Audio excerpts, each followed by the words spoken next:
Hi everyone, welcome to this new session of CFL Level 2 Economics. Today we'll be going over the remaining portion of our first reading in economics, which is focused on the exchange rate. So in the first session, we looked at various ways and calculations that are associated with the exchange rates itself. This session would be more focused on some of the theoretical aspects, and our intention with this session is to understand more what could be some real world variables that end up affecting the exchange rates. What are some theories that try to explain why an exchange rate would move in any particular direction like it actually does? So, the focus for this session is mostly on the idea of trying to understand the exchange rate movements in context of some sort of real world scenarios. Of course, we will also have theoretical models where you might have assumptions, they might not always apply, but it would be more theoretical discussion about what are the factors, what could be the reasons which might cause a change in the exchange rate. Let's start right away with the first major discussion that we have, which is theories explaining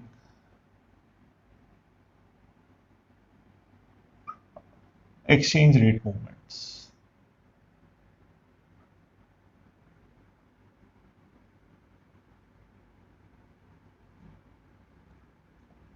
So you have a few theories that hold quite a lot of importance in this regard.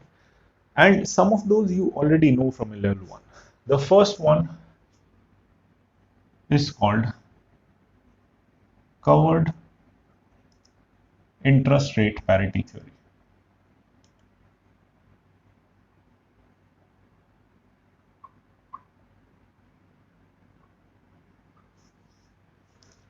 Now, outright at level 1, you covered it just by the name of interest rate parity theory. The word covered is something that will become a little more clear as we look at the further points. But this is exactly same as what it was at level 1, where basically forward rate of any currency is determined by spot rate 1 plus R for price currency divided by 1 plus R for base currency. And of course, R would be adjusted for time. So in both numerator and denominator, it would be R multiplied with days by 360. If we are calculating forward rate for less than 1 year. Now, this entire equation, you looked at it at level 1 also, and the idea behind this equation was fairly straightforward. If I have a currency exchange rate, it represents the value of two countries in terms of their currency, value of one relative to the other. This equation is simply saying that whatever the interest rates are pertaining in the two countries, whatever the difference in those interest rates is, that is going to be the reason why the exchange rates in the future might go up or down. Effectively, forward rate is simply giving us an idea what the rate is going to be, or it should be, or it is expected to be in the future. So whatever the rate right now is, compared with what we expect it to be in the future, the difference in this theory is presumed to be happening mainly due to difference in the interest rates of the two currencies. Now, this theory outright also has an element of arbitrage in the sense that this equation is sort of a no arbitrage equation, that what should be the forward rate such that arbitrage would not be possible, which means that if the forward rate as computed by this equation is different from the actual forward rate that exists in the market, then there is a possibility of an arbitrage, and that is the arbitrage that you covered at level 1 as well by the name of cash and carry arbitrage, where we see the forward rates. If the ideal forward rate is higher than what the actual forward rate is, we buy the contract. And if the ideal forward rate, which we'll calculate using this equation, is lower than the actual market forward rate, it means that in the market, the forward contracts are overvalued. We will sell the contract. Whatever position we take in the forward contract, we'll take an opposite position in the underlying. So if I'm selling the forward, I will buy the underlying currency. So I hope the basics of the interest rate parity theory are clear. The second theory that we have is uncovered interest rate parity theory.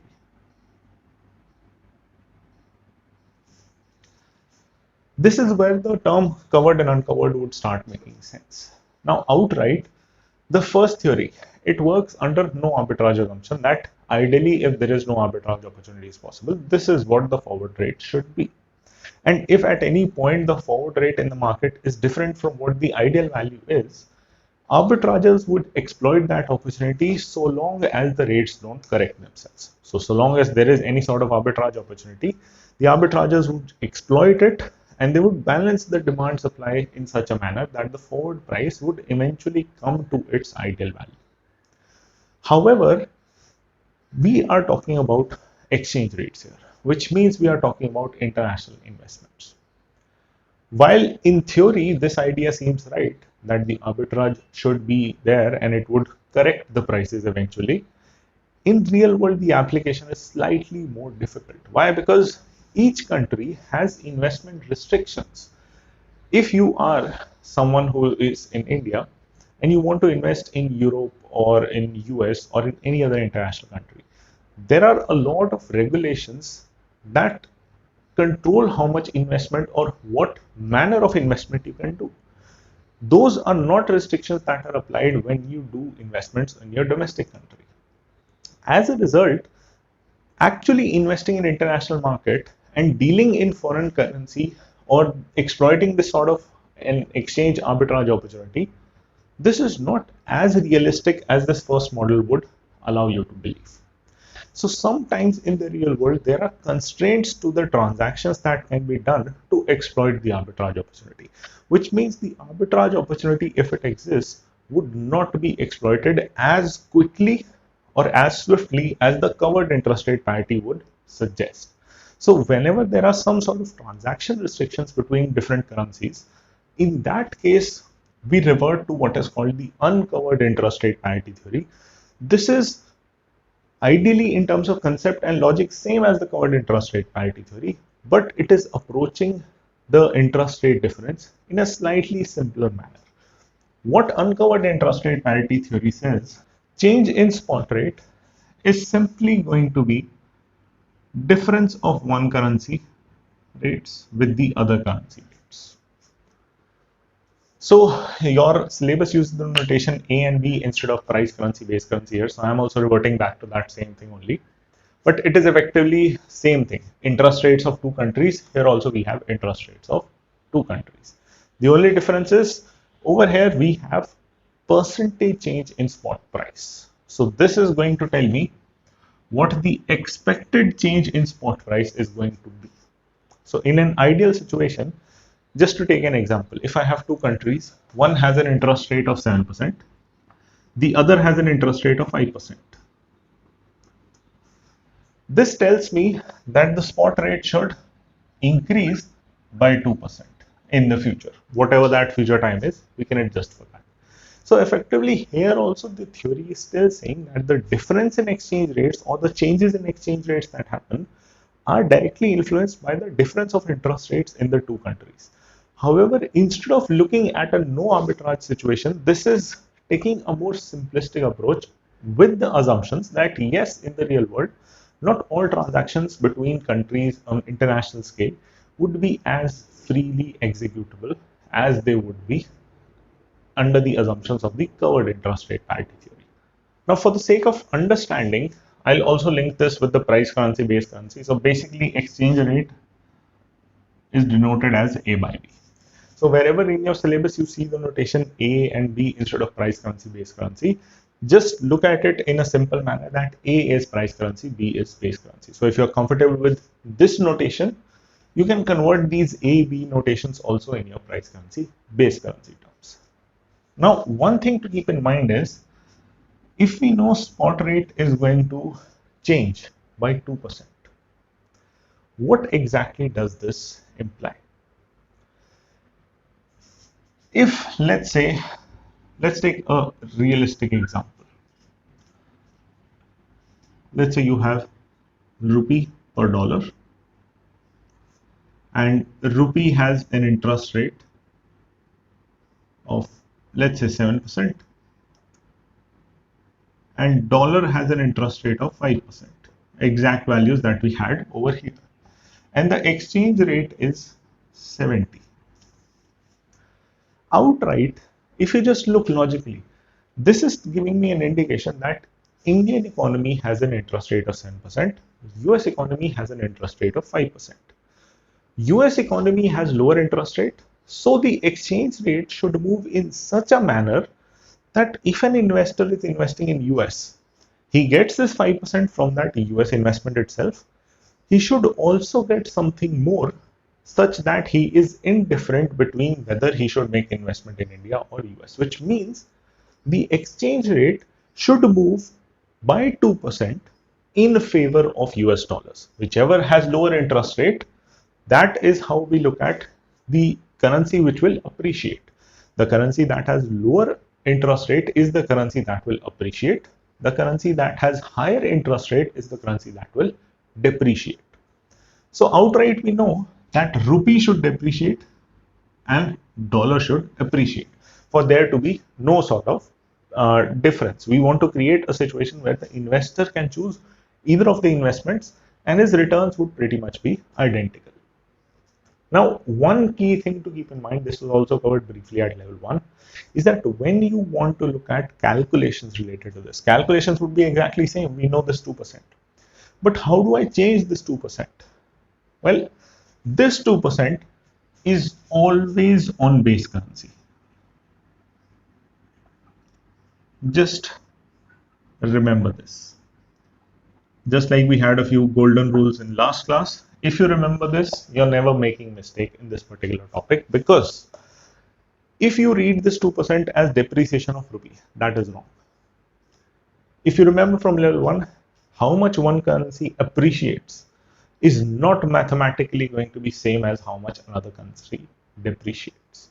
And for that reason alone, this change in spot rate is always going to represent base currency. And there is a very specific reason for that. When I look at this quotation, rupee per dollar, this is a quotation that would be given in India. Why? Because for anyone living in India, dollar is just like an asset. It's not a currency. We can't use it to purchase goods or anything. So dollar is just like me purchasing shares of any company. Just like that is a security in which I can invest, dollar is also a security in which I can invest. And the reason why we have rupee as price currency is because any security in India that is sold, it has its price quoted in rupees. Shares of Reliance or any other company, share price is in rupees. So security is there and its price is in rupees. Similarly, for anyone living in India, dollar is a security. Dollar is an asset in which they can invest and its price is quoted in rupees. So when I say that the exchange rate has to improve by 2% or that dollar has to appreciate by 2%, what I'm simply saying is that if dollar was 70 rupees, I want a dollar's worth to increase by 2%, which means now $1 should be worth 2% more than what it previously was. So it is this value that will automatically increase. So when we look at this 2% in context of base currency, calculations become simple, that you simply have to say 71 plus 2%. This is what your expected future spot rate is going to be. This would come out as 71.4. So effectively, if you remember this rule, then all of this context, all the calculations will make sense. Why calculations are always in context of base currency? Because appreciation or depreciation can only happen for the asset and it is denoted in price currency. So when I say, just think of the situation, any stock in your country. Let's say we take an example of Reliance. I say Reliance share price appreciates by 5%. It simply means the rupee value of that share is increasing by 5%. So the currency which is denoted to represent the value of the security, that currency value increases to show the increase in worth of the security. So if dollar is a security for anyone in India, dollar appreciating simply means its rupee value should increase. So I hope all of that makes sense. Just like covered interest rate parity theory had an arbitrage where you would check the ideal forward price against the actual forward price, uncovered interest rate parity theory also has an arbitrage. That arbitrage is called FX carry trade. And just like the theory is simpler than the covered interest rate parity theory, the carry trade is also simple. Carry trade simply says borrow in the country where the interest rates are low, invest in the country where the interest rates are high. That is what the FX carry trade says, sort of exploiting any sort of mispricing that might be there. However, because this is not a sort of a perfect arbitrage situation, we know that uncovered interest rate parity theory is there. If arbitrage cannot be perfectly exploited in the market, there are restrictions. Due to that reason, this strategy of borrowing in the lower interest rate currency and investing in the higher interest rate currency, this has an element of risk, which means this will not always give you benefit. You can also have a loss if the actual movement of spot price in the market is different from what you expect. So if the actual movement is higher, you could have a loss. The actual movement is lower, you might have a gain. Depends on what the rates are, not specific to this example. But the actual gain or loss in this trade is not based on you exploiting arbitrage, rather it's a little more speculative in nature. So I hope all of this is clear. We still have a few more smaller theories to go. Let's look over them.